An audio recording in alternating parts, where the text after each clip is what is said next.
শ্রমবাজার দ্রুত চালু করতে মালয়েশিয়ার প্রতি আহ্বান প্রধানমন্ত্রীর। 2027 সালের মধ্যে এফটিএ করতে সম্মত দুদেশ। জনশক্তি ও রপ্তানি বড় সম্ভাবনা বলছেন ব্যবসায়ী ও বিশ্লেষকরা। প্রস্তাবিত বাজেটের সর্বোচ্চ 85% বাস্তবায়নযোগ্য বলছেন অর্থনীতিবিদরা। বৈদেশিক ঋণের লক্ষ্য পূরণের শঙ্কা এবং তথ্য কারচুপি ঠেকাতে সচেষ্ট সরকার। জনসংখ্যার সাথে অর্থনৈতিক সক্ষমতা ও দারিদ্র্যের হার নিরূপণে কাজ চলছে জানিয়েছেন পরিকল্পনা। স্বাগত পূবালী ব্যাংক পিএলসি বিজনেস টাইমে, আপনাদের সাথে আছি আমি সোহাগ বক্স। দেখছিলেন শিরোনামগুলো, এবার বিস্তারিত। বাংলাদেশি কর্মীদের জন্য মালয়েশিয়ার শ্রমবাজার দ্রুত চালু করা, অভিবাসন ব্যয় কমানো আর নিরাপদ কর্মপরিবেশ নিশ্চিত করার আহ্বান জানিয়েছেন প্রধানমন্ত্রী তারেক রহমান। একই সাথে বাণিজ্য ও বিনিয়োগ বাড়াতে 2027 সালের মধ্যে মুক্ত বাণিজ্য চুক্তি করার বিষয়েও একমত হয়েছে দুদেশ। ব্যবসায়ী আর বিশ্লেষকরা বলছেন, এর ফলে মালয়েশিয়ায় বাংলাদেশি শ্রমিক রপ্তানি যেমন বাড়বে, তেমনি রপ্তানি বৃদ্ধির মাধ্যমে কমে আসবে বাণিজ্য ঘাটতি।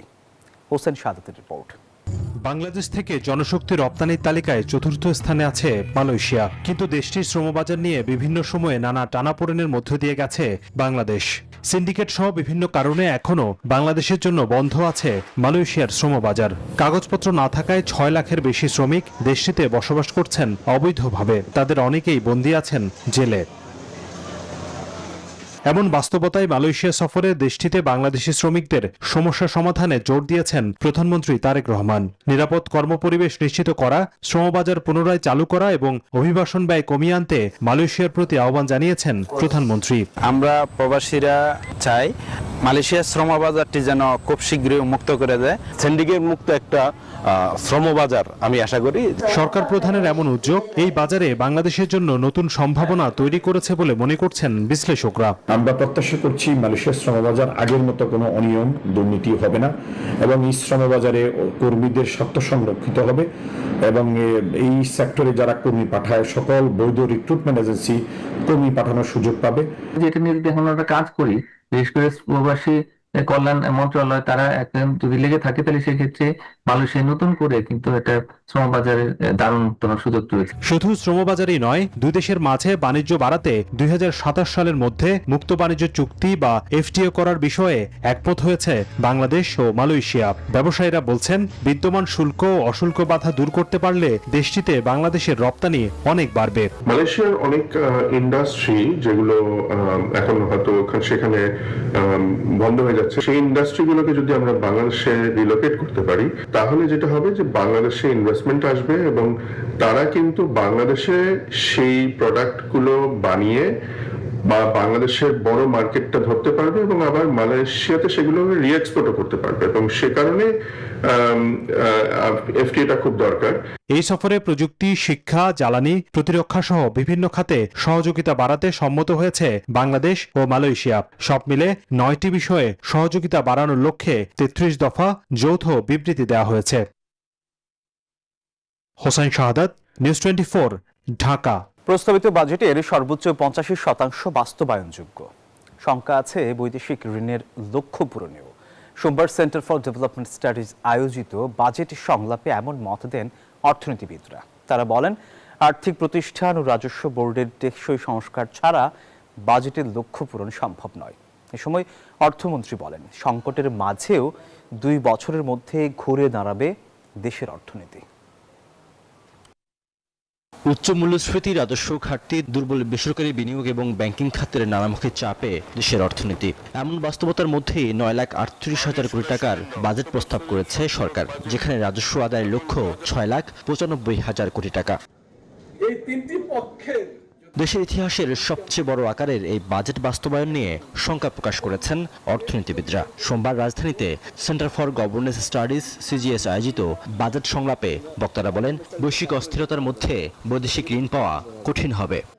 এই যে বাজেটে দেওয়া হয়েছে, হয়তো আমরা দেখব এটার ম্যাক্সিমাম হয়তো 85% বাস্তবায়ন করা সম্ভব হবে, বাকিটা সম্ভব হবে না। আমরা হিসাব করে দেখলাম যে বাজেটের প্রাক্কলনে বলা হয়েছে $12.5 বিলিয়ন ওনারা বিদেশি ঋণ নেবেন। তো যখন বৈদেশিক সাহায্য কমছে, তখন আমরা বেশি বেশি বৈদেশিক সাহায্য আনার চেষ্টা করছি, তাহলে কি শর্তগুলো আরো কঠিন হবে। ব্যবসায়ীরা বলেন আমলাতান্ত্রিক জটিলতা দূর না হলে বিনিয়োগ ও কর্মসংস্থানের লক্ষ্য অর্জন সম্ভব হবে না। এনবিআর এর সংস্কারের সুপারিশও করেন বক্তারা। বাজেটে প্রাক্কলন করা যে 6.5% গ্রোথ, জিডিপি গ্রোথ, এখানে অর্থনীতিবিদেরা অনেকে আছেন। বর্তমানে যেভাবে ইকোনমি চলতেছে এটা আমার নজর ইট ইজ ইম্পসিবল। আমার এক্সপোর্ট ড্রপ করেছে প্রায় 3%, স্পেশালি আরএমজি সেক্টর। এই গণতান্ত্রিক প্রক্রিয়ায় সম্পদে সাধারণ মানুষের প্রবেশাধিকার নেই, সে জাতীয় একটা ব্যবস্থার মধ্যে সত্যিকার অর্থে অর্থনৈতিক গণতন্ত্র আমরা অর্জন করতে পারবো না। অনুষ্ঠানে অর্থমন্ত্রী বলেন, অর্থনীতির নানামুখী সংকটের মধ্যেই সাহসী বাজেট দিয়েছে সরকার। বলেন, বিনিয়োগ ও কর্মসংস্থান বৃদ্ধিতে সর্বোচ্চ সুযোগ রাখা হয়েছে এবারের বাজেটে। ইকোনমিক মডেলটা আমরা পুরনো মডেল থেকে বেরিয়ে আসছি কমপ্লিটলি, এবং একটা নতুন ইকোনমিক মডেলে ঢুকেছি। এই মডেলটা যেটা আমি বললাম, the basis of democratisation of economy. এবার রাজনীতির পাশাপাশি অর্থনীতিতেও গণতন্ত্র প্রতিষ্ঠা করা হবে বলে জানান অর্থমন্ত্রী। সেটা হচ্ছে democratisation of the economy, the very slogan. Riyad Sumon, news 24, Dhaka. তথ্য কারচুপি ঠেকাতে সচেষ্ট বর্তমান সরকার। এজন্য দেশের জনগুরুত্বপূর্ণ তথ্যের বিষয়ে জন আস্থা বৃদ্ধিতে কাজ চলছে, এমনটাই জানিয়েছেন পরিকল্পনা প্রতিমন্ত্রী জুনায়েদ সাকি। সোমবার বাংলাদেশ পরিসংখ্যান ব্যুরোর এক কর্মশালায় যোগ দিয়ে এসব কথা বলেন তিনি। মন্ত্রী বলেন, দেশের জনসংখ্যার সুনির্দিষ্ট হিসাব বিবেচনায় উচ্চশিক্ষা ও অর্থনৈতিক সক্ষমতায় জোর দেওয়া হচ্ছে। তথ্য সরবরাহের ক্ষেত্রে অতীতের সকল উপাত্ত পুনরায় যাচাই করা হচ্ছে। তিনি জানান, বাণিজ্যিক বা প্রাতিষ্ঠানিক ব্যবহারের ক্ষেত্রে নির্দিষ্ট ফি দিতে হলেও শিক্ষার্থীদের জন্য বিনামূল্যে তথ্য ব্যবহারের নীতিমালা করা হবে। আমরা সামাজিক সুরক্ষার যে ব্যবস্থাগুলো নেওয়া হয়েছে, সেই সব সামাজিক সুরক্ষার ব্যবস্থাগুলো মানুষের জীবনে কি পরিবর্তনটা আনছে, কতটা পরিবর্তন আনছে, এটা পরিমাপ করতে গেলে আমাদের জনসংখ্যার যে মানে আর্থিক মানে অবস্থার যে একটা বিচার বিশ্লেষণ দরকার, আর্থিক অবস্থার ভিত্তিতে কত মানুষ কোন স্তরে আছে সেটার যে তথ্যটা আমাদের যথাযথভাবে জানা দরকার, সেগুলোর ক্ষেত্রেও প্রশ্ন আছে। 24 ঘন্টার মধ্যে নতুন পরিচালনা পর্ষদ গঠন না হলে বৃহত্তর কর্মসূচির ঘোষণা দিয়েছে ইসলামী ব্যাংক সচেতন গ্রাহক ফোরাম। 2017 সালের আগের সৎ ও যোগ্য ব্যক্তিদের সমন্বয়ে নতুন বোর্ড গঠনের আহ্বান জানিয়েছে সংগঠনটি। সোমবার দিলকুশা ইসলামী ব্যাংকের প্রধান কার্যালয়ের সামনে বিক্ষোভ সমাবেশে আন্দোলনকারীরা বলেন, ব্যাংকের বোর্ড গঠনে ভুল সিদ্ধান্ত ব্যাংকিং খাতে অস্থিরতা সৃষ্টি করতে পারে। এস আলমের পাচারকৃত সম্পদ দেশে ফিরিয়ে আনা এবং দোষীদের বিচারে আলাদা ট্রাইব্যুনাল গঠনের দাবি জানান তারা। এদিকে বাংলাদেশ ব্যাংক বলছে, ইসলামী ব্যাংকের পরিচালনা পর্ষদ গঠনে রাজনৈতিক প্রভাবমুক্ত থেকে সৎ, যোগ্য ও পেশাদার ব্যক্তিদের অন্তর্ভুক্ত করা হবে। যত ব্যাংক লুটেরা আছে সেই ব্যাংক লুটেরাদের বিচার করার জন্য অবিলম্বে আলাদা ট্রাইব্যুনাল গঠন করেন। আলাদা ট্রাইব্যুনালের মাধ্যমে যারা দোষী সাব্যস্ত হবে তাদের বিচারের আওতায় নিয়ে আসেন। এত বড় একটি ব্যাংকের পর্ষদবিহীন দীর্ঘদিন থাকা সম্ভব না, মঙ্গলজনক না। আমরা আশা করছি দ্রুততম সময়ে একটি নিরপেক্ষ, সৎ এবং যোগ্য ব্যক্তির সমন্বয়ে একটি পূর্ণাঙ্গ পর্ষদ ইসলামী ব্যাংকের জন্য দেখতে পাবো। প্রস্তাবিত বাজেটে প্রসাধনী ও টয়লেট্রিজ পণ্যের ন্যূনতম ট্যারিফ ভ্যালু এবং কর হার যৌক্তিক পর্যায়ে নামিয়ে আনার দাবি জানিয়েছে Bangladesh cosmetics and toiletries importers association. সোমবার রাজধানীর চকবাজারে আয়োজিত সংবাদ সম্মেলনে সংগঠনের নেতারা বলেন, ফেস ওয়াশ, লোশন ও ক্রিমের ট্যারিফ ভ্যালু আংশিক কমানোর প্রস্তাব ইতিবাচক হলেও উচ্চ কর ভারের কারণে বৈধ আমদানি কমছে এবং বাড়ছে চোরাচালান ও নকল পণ্যের বিস্তার।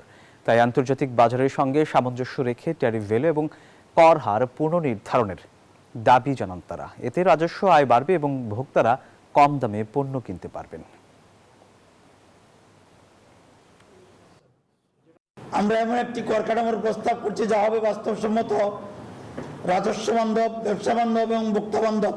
আন্তর্জাতিক বাজার দর ও প্রকৃত আমদানি মূল্যের সাথে সামঞ্জস্য রেখে মিনিমাম ট্যারিফগুলো পুনর্মূল্যায়ন করা, রেগুলেটরি ডিউটি এবং সাপ্লিমেন্টারি ডিউটি যৌক্তিক পর্যায়ে পুনর্নির্ধারণ করা, যাতে তা পার্শ্ববর্তী দেশগুলির সাথে প্রতিযোগিতামূলক হয়। আমরা দৃঢ়ভাবে বিশ্বাস করি যে উপরোক্ত পদক্ষেপসমূহ বাস্তবায়িত হলে ব্যবসায়ী এবং ভোক্তা সকলেই উপকৃত হবে। বাণিজ্য, প্রযুক্তি আর নিরাপত্তা, 3 ক্ষেত্রেই যুক্তরাষ্ট্র ও চীনের প্রতিদ্বন্দ্বিতা আরও তীব্র হচ্ছে। পেন্টাগনের কালো তালিকায় চীনা প্রতিষ্ঠান যুক্ত করার জবাবে 10টি মার্কিন কোম্পানির উপর রপ্তানি নিয়ন্ত্রণ আরোপ করেছে বেইজিং। সোমবার এই তথ্য জানিয়েছে শি জিনপিং সরকার। মার্কিন প্রেসিডেন্ট ডোনাল্ড ট্রাম্পের বেইজিং সফরের 1 মাস না পেরোতেই এই পদক্ষেপ নিল বেইজিং। চলতি মাসে 80টি কোম্পানি ও তাদের সহযোগী প্রতিষ্ঠান কালো তালিকাভুক্ত করেছিল ওয়াশিংটন। ট্রাম্প প্রশাসনের অভিযোগ, এসব প্রতিষ্ঠানে চীনা সামরিক বাহিনীকে সহায়তা করছিল। বিশ্লেষকদের মতে প্রযুক্তি ও কৌশলগত সম্পদের নিয়ন্ত্রণ নিয়ে বিশ্বের 2 বৃহত্তম অর্থনীতির এই লড়াই অব্যাহত থাকলে বিশ্ব অর্থনীতিতে নেতিবাচক প্রভাব ফেলতে পারে।